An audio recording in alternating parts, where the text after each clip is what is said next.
Así que el día de hoy quiero tratar un tema que es más bien una pregunta. El tema de hoy es una pregunta. Y la pregunta es, ¿por qué murió Jesús? Si Dios es Dios y si simplemente puede perdonar, ¿por qué no decidió simplemente perdonar sin que Jesús tuviera que morir? Yo creo que es una pregunta interesante y tal vez una pregunta que todos nosotros nos hemos hecho en algún momento. Cada uno de nosotros, ¿verdad? Porque somos parte de una generación, vivimos en una parte del mundo como cristianos occidentales del siglo XXI. A la mayoría de nosotros se nos enseñó la razón por qué Jesús murió de la siguiente manera. Si alguien te preguntara a ti, si tú tienes algún tiempo de cristiano, algún tiempo en la iglesia cristiana y te preguntan por qué murió Jesús, en la gran mayoría de nosotros la explicamos de la siguiente manera. Se comienza con la afirmación de que Dios es santo. La raza humana cayó en pecado y es culpable ante Dios. Pero se entiende la santidad solo en términos de ley, orden, crimen, castigo y justicia. Entonces, dado que Dios es santo, no puede permitir que el pecado quede impune. La justicia requiere castigo. Pero como Dios también es amoroso, envía a Jesucristo para ocupar nuestro lugar. En la cruz, la culpa de la raza humana recae sobre Jesús y sufre el justo castigo por nuestra culpa. El grito de Jesús, Dios mío, ¿por qué me has desamparado?, se interpreta como el momento en que el Padre, siendo demasiado santo para mirar el mal o el pecado que estaba sobre Jesús, le da la espalda a su hijo y lo abandona. La cruz, el abandono y su agonía se interpreta como el castigo que Dios infligió a Jesús para satisfacer su justicia. ¿Verdad?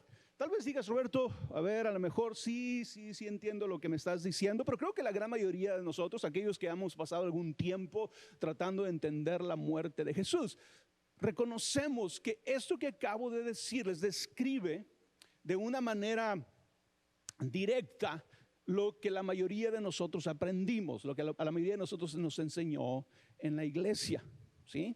Esta manera de ver la muerte de Cristo está tan arraigada en nosotros, en nuestra teología, en la manera que pensamos acerca de la muerte de Cristo, que difícilmente podemos verla de otra manera. La vemos así, la cantamos así.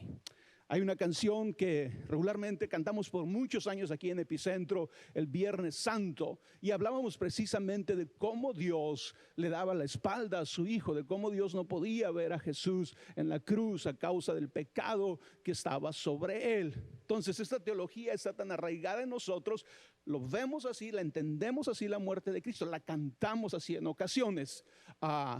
Y yo creo que todos podemos reconocer esto.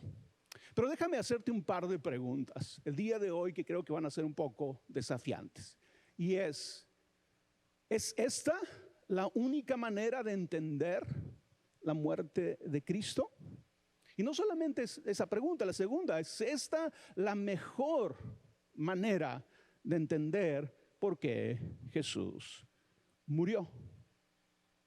Al escuchar estas preguntas, tal vez te parezca, ¿verdad?, que yo estoy desafiando el evangelio, porque esto es lo que creemos, ¿verdad? Esa es nuestra teología, ¿verdad? Y si yo te digo, ¿no habrá una mejor manera de entender la muerte de Cristo?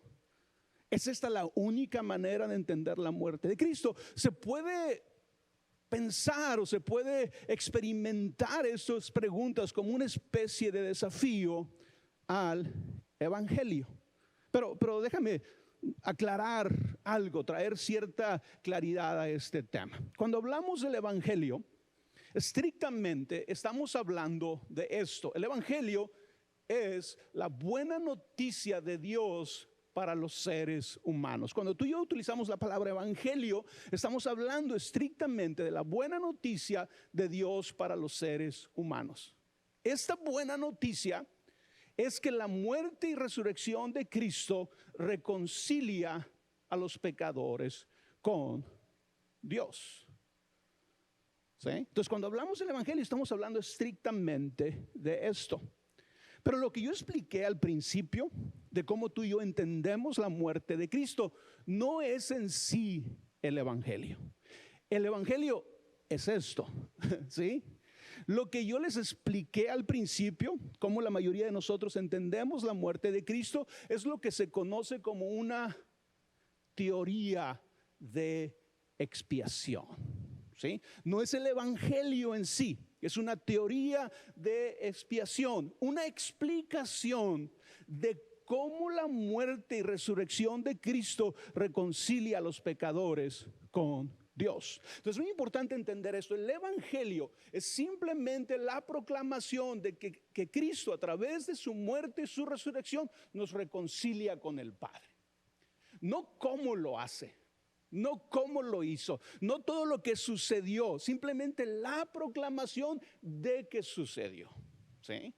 Ahora, obviamente, ¿verdad? Parte del trabajo de la teología es entender cómo sucedió, cómo la muerte de Cristo, cómo la resurrección de Cristo nos reconcilia con el Padre. Y una de las teorías de expansión más modernas, y una de las que se estableció y se arraigó entre nosotros, los cristianos de Occidente, es la que expliqué al principio. Pero el día de hoy vamos a tratar de contestar a la pregunta: ¿por qué murió Jesús? Desde otra perspectiva. Una perspectiva que yo creo que es más fiel y coherente con quién es Dios, ¿sí? Ahora, si de repente tú dices: Roberto, voy a escucharte, pero yo creo lo que me dijiste al principio, así es como yo interpreto la muerte de Cristo, ¿verdad? Y no es que el día de hoy mi intención es hacerte sentir mal porque crees eso. Simplemente quiero que sí empieces reconociendo que eso en sí no es el evangelio. Esa es una teoría de expiación, algo que explica cómo la muerte y la resurrección de Jesús nos reconcilia con Dios. Entonces tienes que verlo como una teoría nada más. Y el día de hoy vamos a explorar otra perspectiva. Como les dije, una perspectiva que yo creo que es más fiel y coherente con quien Dios es. Y déjenme empezar con el primer punto, que es el siguiente. Si queremos entender por qué murió Jesús, debemos comenzar con quién y cómo es Dios. Si tú y yo vamos a poder decir por qué Jesús murió, por qué Jesús tuvo que morir, tenemos que empezar aquí. Tenemos que comenzar con quién y cómo es Dios. Los primeros cristianos, los primeros seguidores de Jesús, los discípulos que anduvieron con Jesús aquí en la tierra, los primeros discípulos, los apóstoles, los que escribieron el Nuevo Testamento, descubrieron algo maravilloso acerca de Dios. Una verdad eterna acerca de Dios que hasta antes que Cristo llegara no se sabía, no se reconocía, no se entendía en su plenitud, ¿sí? Y es la siguiente, la verdad eterna, y es que Dios es y siempre ha sido y siempre será Padre, Hijo y Espíritu Santo. Algo que tú y yo encontramos en el Nuevo Testamento, ¿verdad? Que trae claridad y respuesta a muchas de nuestras preguntas acerca de Dios, es entender esta realidad. Dios es y siempre ha sido y siempre será Padre, Hijo y Espíritu Santo. Porque a lo mejor tú crees, ¿verdad? Oh, Dios no era Dios, Padre, Hijo y Espíritu Santo, porque Jesús todavía no había nacido, alguien podría decir, ¿verdad? Porque Jesús no había venido a la tierra. ¿verdad? Pero obviamente yo sé que estoy hablando con personas que tienen más conocimiento de eso en las Escrituras. Y sabes tú, ¿verdad? Que Jesús es el eterno Hijo de Dios, es parte eterna de lo que tú y yo entendemos como Dios. A esta verdad la conocemos como la Santa Trinidad, ¿verdad? Y todos lo hemos escuchado.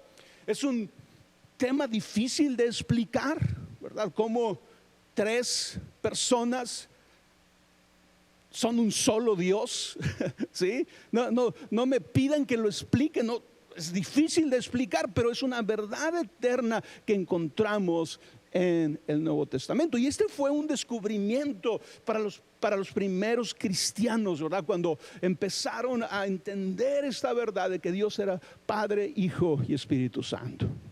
Y no lo descubrieron solamente ellos por su imaginación.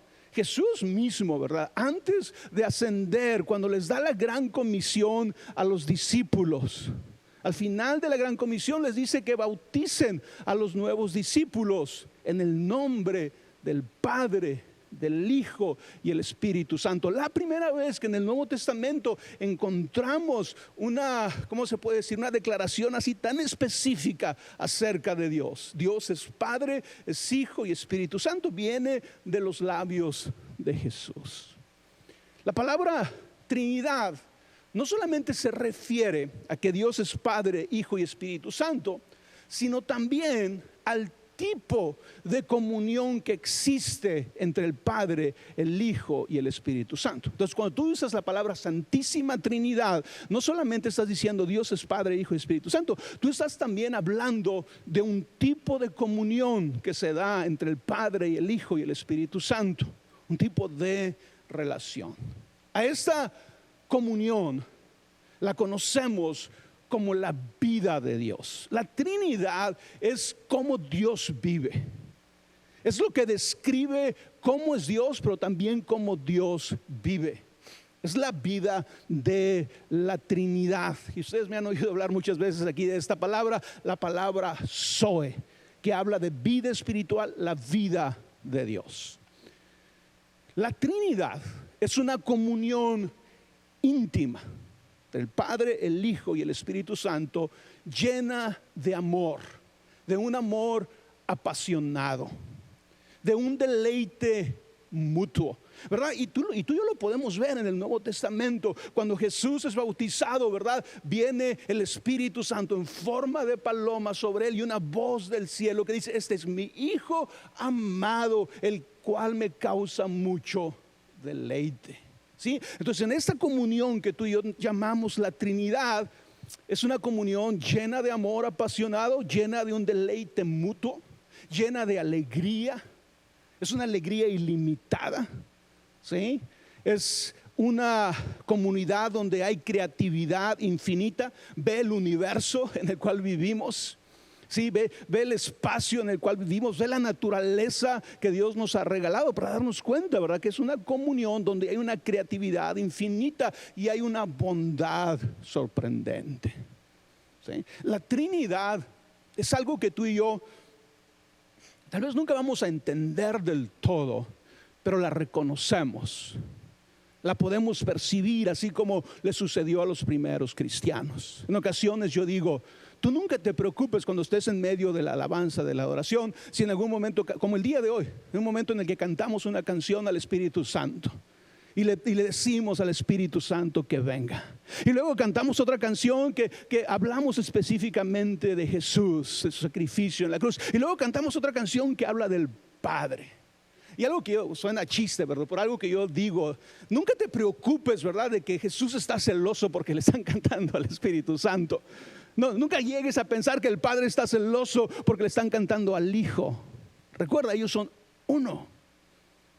No hay manera de dividirlos, no hay manera de separarlos. La comunión de la Santa Trinidad es inquebrantable. Ellos son uno. Dios es uno. Y de hecho esto es con lo que tenemos que batallar de alguna manera, ¿verdad? Porque el principal o el principio fundamental de la religión judía y cristiana es: Dios es uno. Dios es uno.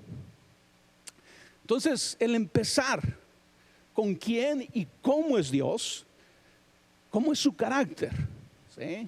Cómo es su corazón, es fundamental para responder a la pregunta: ¿por qué murió Jesús y qué sucedió en su muerte? Entonces, para empezar, si vamos a poder responder a esta pregunta, tenemos que empezar con cómo es Dios, ¿sí? Y la mejor respuesta: Dios es Padre, Hijo y Espíritu Santo. Es esta comunión tan increíble de amor, de paz, de gozo, de deleite mutuo, de alegría, de todo lo que acabo de decir. Allí tenemos que empezar. Número 2. Si queremos entender por qué murió Jesús, debemos mirar al Creador que creó el universo. Debemos de iniciar mirando al Creador antes de la creación. Antes de que tú y yo estuviéramos aquí en la tierra, antes de que tú y yo viviéramos, antes de que el mundo existiera, antes de que existiera la creación, tú y yo debemos de entender: Dios ya existía, ¿ok? Antes de que existiera la creación, Dios ya existía. La Trinidad, en su comunión de amor, gozo y paz, ya existía. Tenemos que dejar eso establecido, ¿sí? Desde entonces, ¿verdad? Desde antes de que algo existiera, antes de que los seres humanos fuéramos creados, antes de que la tierra existiera, cuando lo único que existía era Dios, Padre, Hijo y Espíritu Santo, Dios decidió crearnos. Dios decidió crear a los seres humanos e incluirnos en su vida, incluirnos en la vida de la Trinidad a través de Jesús.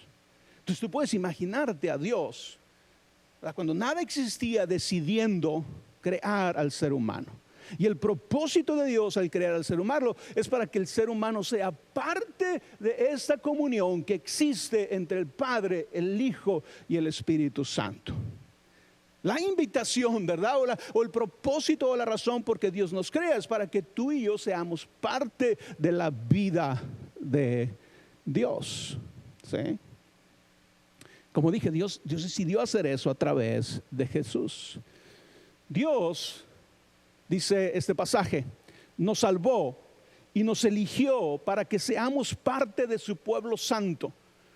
No hicimos nada para merecerlo, sino que Dios, por su gran amor, así lo planeó. Está hablando, lo planeó desde antes de que existiera el mundo, ¿sí? Dios ya nos amaba desde antes de crear el mundo. Pues desde entonces, estas palabras de la Biblia, a veces se nos escapan estas palabras de las Escrituras a nosotros. Pues desde entonces pertenecíamos a Cristo Jesús. Los seres humanos desde entonces pertenecíamos a Cristo Jesús. Dios nos mostró ese gran amor por medio de lo que Jesucristo, nuestro Salvador, hizo por nosotros. Porque Él destruyó a la muerte y por medio de la buena noticia nos ha dado la vida eterna. Por eso cuando Jesús vino a la tierra, inició su ministerio aquí en la tierra, una de las primeras cosas que dijo Jesús fue la siguiente. Dijo: yo he venido para que tengan vida y para que la tengan en abundancia. En otras palabras, yo he venido para que ustedes, seres humanos, hombres, mujeres, sean parte, sean incluidos en la vida de Dios, en la comunión del Padre, del Hijo y del Espíritu Santo. Para que tengan vida Zoe, la vida de Dios, una vida llena de plenitud absoluta, una vida que le pertenece a Dios.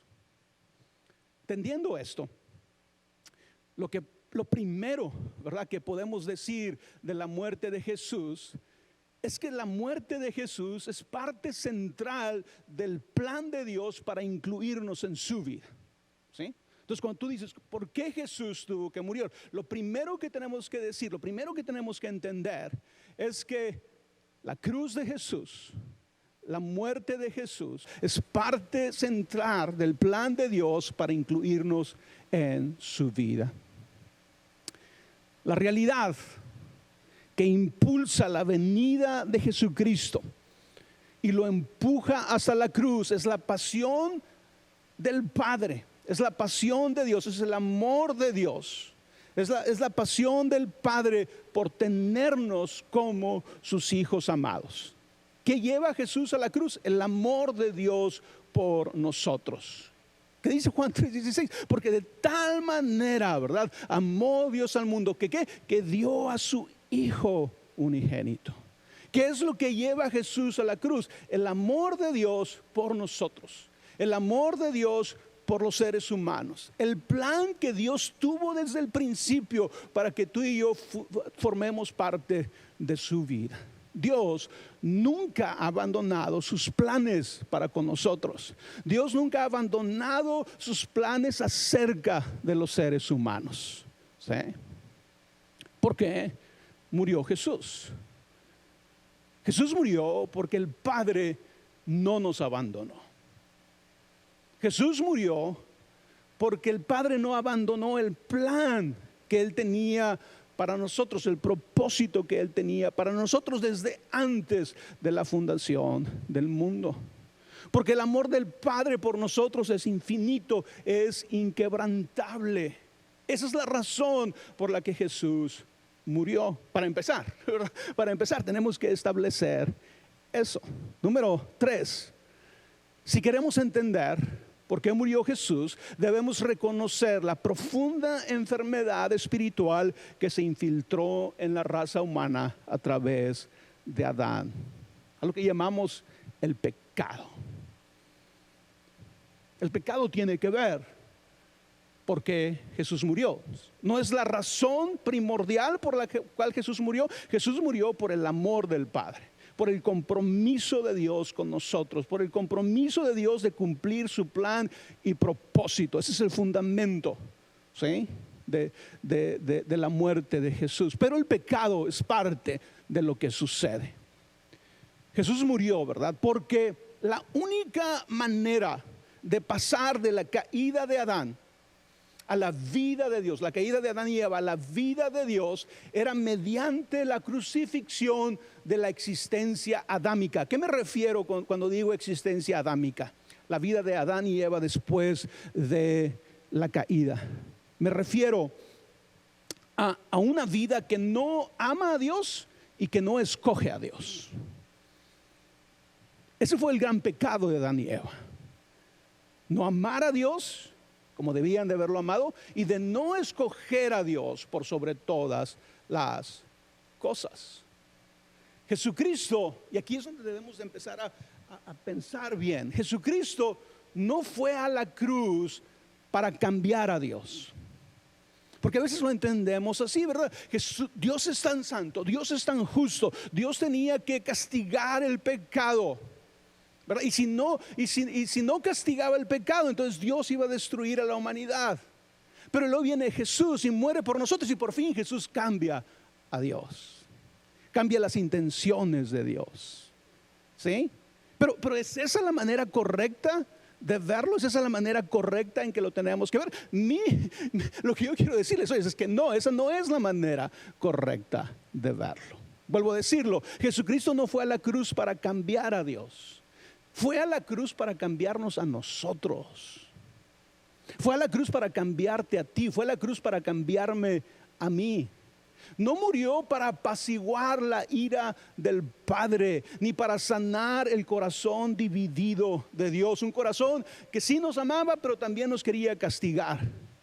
Que sí nos amaba, pero también quería mandarnos al infierno. Ese era el corazón de Dios, si lo vemos desde esa perspectiva. Fue a la cruz para sanarnos a nosotros, no para sanar el corazón de Dios. Para sanar nuestro corazón dividido. No era el corazón de Dios el que estaba dividido, era el corazón nuestro, era el corazón de la humanidad el que estaba dividido. Entonces tenemos que tomar en serio el tema del pecado si vamos a entender por qué Cristo murió. Siguiente, si queremos entender por qué murió Jesús, debemos contemplar la ascensión de Cristo. Y esto es muy, muy importante. Debemos contemplar la ascensión de Cristo. Y déjame te digo lo siguiente. En esta misma hora, en este momento, tal vez algo que no lo hemos pensado así como lo voy a decir, pero en este momento, un hombre, un ser humano, está sentado a la diestra del Padre. Otra vez, en este momento, en este instante, a la diestra del Padre, a la derecha del Padre, está sentado un ser humano. Si tú y yo vamos a tomar en serio el Nuevo Testamento, las Escrituras, las palabras acerca de Jesús, nos dicen que Jesús es plenamente humano y plenamente Dios. Cuando Jesús asciende al cielo, cuando Jesús resucita, Jesús no resucita como fantasma, como espíritu. Jesús resucita con un cuerpo que los demás podían ver. No solamente un cuerpo que los demás podían ver, un cuerpo que podía comer. Cuando Jesús asciende, no asciende como espíritu, no asciende como un fantasma. Jesús asciende como el hombre que fue aquí en la tierra. Así que tú y yo podemos decir, aunque suene fuerte, aunque alguien pudiera pensar, oye Roberto, ¿qué estás diciendo? En este momento, a la diestra del Padre está un ser humano. Obviamente estoy hablando de Jesús, pero esa es la realidad. Cuando tú lees el Apocalipsis y todas las visiones que se tienen de Jesús, del Cordero de Dios en el Apocalipsis, es el Cordero que fue inmolado, es el que tiene sus vestiduras llenas de sangre, es el que tiene las heridas para demostrar quién Él es. Y Él es el que está en el trono de Dios. En ese momento un ser humano vive dentro de la comunión del Padre. ¿Cuál era el propósito de Dios para crear a la raza humana? Que fuéramos parte de esa comunión, de la vida de Dios, de la vida del Padre, del Hijo y el Espíritu Santo. Y en este momento, eso ya es una realidad. Jesús que tomó nuestra naturaleza, Jesús que se hizo hombre, ya está en medio de la comunión del Padre, sentado a su diestra. No hay noticia, ¿verdad?, más sorprendente en el universo. Si algo nos debe de tumbar la peluca, como se dice, ¿verdad?, es escuchar esta realidad. Un ser humano está sentado a la diestra del Padre. Un ser humano vive dentro de la vida de Dios. ¿Sí? Y obviamente para llegar a estas declaraciones tenemos que tomar muy en serio que Jesús se hizo hombre, ¿verdad? Porque el argumento sería, oye, pues sí, Jesús es parte de la vida de Trinidad, pero siempre lo ha sido. Y sí, en verdad siempre lo ha sido, pero Jesús se hizo hombre. ¿Sí? Antes de venir a la tierra, Jesús no era hombre. Era el Hijo de Dios, pero no era hombre, no era ser humano. Hasta ese momento no compartía nuestras debilidades, nuestras tentaciones, nuestros temores, nuestras luchas. Fue hasta que vino a la tierra y se hace hombre y toma nuestra naturaleza que Jesús tiene que pasar por todo lo que tú y yo pasamos, por las tentaciones, por las dificultades. Y cuando decimos tentación, la tentación es que seas atraído a hacer algo malo. Y la Biblia dice que Jesús fue tentado porque era ser humano, porque tenía nuestra naturaleza, pero no pecó, no sucumbió ante la tentación. Ahorita yo les dije, Jesús fue a la cruz porque tenía que morir a la naturaleza de Adán. ¿Y cuál era la naturaleza de Adán? Una naturaleza que no ama a Dios y no escoge a Dios. Y para que eso fuera una realidad, para Jesús poder cambiar esa verdad acerca de los humanos, Él tuvo que ir a la cruz. Y en la cruz es donde Jesús demuestra, yo amo a Dios y escojo a Dios por sobre todas las cosas. Acuérdate que antes de que Jesús llegara a la cruz, Jesús estaba en el desierto. Y Satanás llega y lo tienta ¿verdad? Y le pone 3 tentaciones delante de él. Cosas que Jesús pudiera haber en ese momento escogido antes que Dios. Pero no lo hace. Jesús es el único ser humano que escoge a Dios por sobre todas las cosas. Es el que ama a Dios por sobre todas las cosas. Y no fue fácil. Le costó su vida. Le costó la muerte de cruz. No es como si tú y yo pudiéramos decir, pues que fue fácil para Jesús porque Él era Dios. Pero yo sé que es difícil lo que estoy diciendo, pero ignoramos que era totalmente humano. Acuérdate del Getsemaní. La noche antes de morir, la noche antes de ser aprehendido, Jesús todavía está luchando con su humanidad. Jesús todavía está pensando, Señor, si no tengo que morir, que pase de mí esta copa. Él es el que dice, ¿verdad? Mi humanidad, mi carne es débil. Pero al final, ¿verdad? Jesús se somete al Padre, cumple con su misión y con su propósito. Entonces esta idea, ¿verdad? De que Jesús hombre esté en este momento a la derecha del Padre es la evidencia de que Dios cumplirá su plan y propósito acerca de la humanidad. Jesús es el primero, dice la Biblia. Después seguimos nosotros. Jesús es el primero, es el primer ser humano, el primer hombre, el estar sentado a la diestra del Padre. Después seguimos nosotros.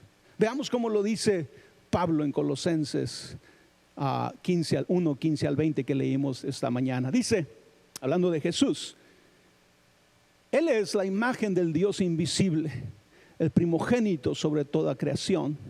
Porque por medio de Él fueron creadas todas las cosas en el cielo y en la tierra, visibles e invisibles, sean tronos, poderes, principados o autoridades.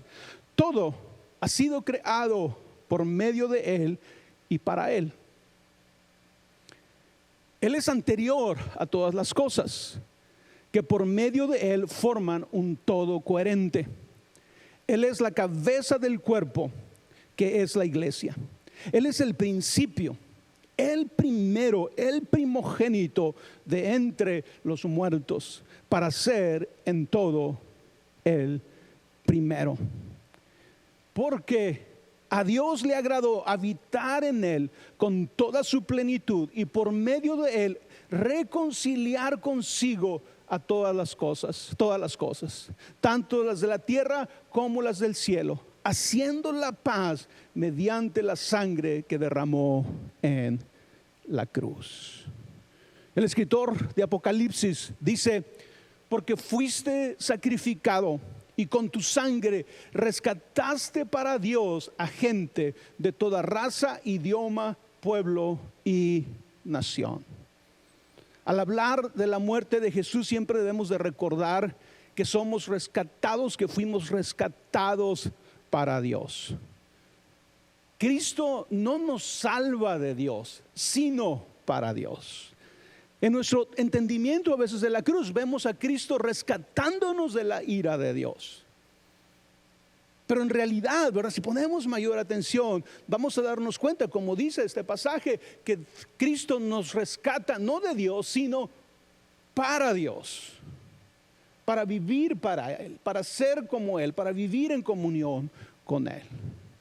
Entonces déjenme, todo lo que les dije al principio, déjenme ahora lo contesto o lo pongo en orden con todo lo que les he hablado el día de hoy. Al tratar de responder por qué Jesús murió, debemos de verlo de esta manera. Creo yo que esta es una manera más fiel, más coherente con quien Dios es y lo que encontramos en la Biblia a través de ella. Debemos de comenzar con la realidad de que Dios es y siempre será Padre, Hijo y Espíritu Santo. La raza humana cayó en pecado, no vamos a negar esto. Y este pecado puso en riesgo el plan de Dios para los seres humanos. Pero porque Dios vive en una comunión santa e íntima llena de amor, deleite mutuo, alegría ilimitada, creatividad infinita y bondad sorprendente.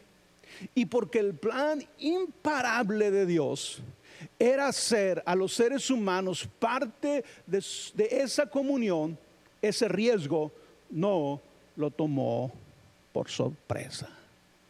La Biblia nos dice que Jesús fue predestinado como nuestro Salvador, como el Cordero de Dios desde antes de la fundación del mundo. Fue la pasión implacable y decidida del Padre por tenernos como sus hijos amados, que impulsó la venida de Cristo y lo llevó a la cruz. Jesús murió porque el Padre no abandonó el plan y propósito que tiene para nosotros. Porque el amor del Padre por nosotros es infinito e inquebrantable. En la cruz, Jesús, nuestro representante, llevó nuestro pecado, muriendo a la existencia adámica, a la existencia humana que no ama y escoge a Dios por sobre todas las cosas. De esta manera nos reconcilió, nos rescató y reconcilió con Dios. Nos salvó de Dios, no nos salvó de Dios, sino para Dios. Y déjeme casi terminar con esta frase que la hemos escuchado, la hemos usado en las últimas semanas. La cruz no es lo que Dios inflige para perdonar. La cruz es lo que Dios en Cristo soporta mientras perdona. A veces tú y yo queremos ver la cruz como el castigo que Dios pone sobre Cristo, pero creo que esta manera de verlo tiene mucho más sentido. La cruz es lo que Dios en Cristo sufre, soporta mientras nos perdona. El plan de Dios desde antes de la creación es que tú y yo seamos parte de su vida, de su comunión, de la comunión del Padre, del Hijo y el Espíritu Santo. ¿Por qué tú crees que el Nuevo Testamento nos dice, ámense unos a otros? Trátense bien unos a otros. Vivan en comunión entre ustedes. Piensa acerca de los demás como si fueran más importantes que tú. Ama, sirve, entrégate. ¿Por qué creen que el Nuevo Testamento nos hace esa invitación? Nos está invitando a imitar la vida de Dios, la vida de la Trinidad. Cómo el Padre es con el Hijo, cómo el Hijo es con el Padre, cómo el Padre es con el Espíritu Santo, cómo el Espíritu Santo es con el Hijo, con el Padre. Es la invitación que a nosotros se nos hace como iglesia aquí en la tierra. Y obviamente, ¿verdad? Nunca lo vamos a hacer a la perfección, pero es importante reconocer que esa es la invitación a ser parte de la comunión y de la vida de Dios. Entonces ese fue el plan de Dios, que tú y yo, que la humanidad entera sea parte de su vida. Y como vimos, la primera parte de ese plan ya se completó. Jesús está sentado a la diestra del Padre.